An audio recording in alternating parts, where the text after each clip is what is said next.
ఆంధ్రప్రదేశ్లో mega DSC నిర్వహణ చుట్టూ రాజకీయ సమీకరణాలు వేగంగా మారుతున్నాయి. డిఎస్సి ప్రక్రియను అత్యంత పారదర్శకంగా పూర్తి చేశామని ప్రభుత్వం స్పష్టం చేస్తూ ఉండగా, నియామకాల్లో అవకతవకలు జరిగాయంటూ వైసీపీ, కాంగ్రెస్ పార్టీ ఆందోళనకు పిలుపునిచ్చింది. అయితే కేవలం వీధుల్లో నిరసనలు తెలపడం కాకుండా ఆరోపణలకు తగిన ఆధారాలుంటే నేరుగా చర్చకు రావాలని విద్యాశాఖ మంత్రి నారా లోకేష్ విసిరిన సవాల్ రాజకీయ వర్గాల్లో తీవ్ర చర్చనీయాంశంగా మారింది. వైసీపీ చేస్తున్న ఆరోపణల్లో నిజాయితీ ఉంటే సమయం, వేదిక జగన్ ఇష్ట ప్రకారమే ఖరారు చేయాలని, బహిరంగ చర్చకు సిద్ధమని మంత్రి లోకేష్ సవాల్ విసిరారు. ప్రైవేటు వేదికపై కాకుండా ప్రజల ముందే నిజానిజాలు తేల్చుకుందామని డేట్, టైం ఫిక్స్ చేయాలని కోరినప్పటికీ వైసీపీ వైపు నుంచి ఎలాంటి స్పందన రాకపోవడం గమనార్హం.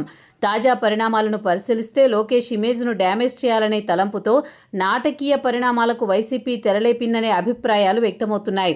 ఓవైపు మంత్రి లోకేష్ పారదర్శకతను నిరూపించుకునేందుకు సిద్ధంగా ఉన్నామని క్లియర్ స్టాండ్ తీసుకోగా, మరోవైపు ఆరోపణలు చేసిన వైసీపీ ప్రత్యక్ష చర్చకు ముందుకు రాకపోవడం ఆందోళనలన్నీ కేవలం రాజకీయ లబ్ధి కోసమేనని స్పష్టమవుతోంది.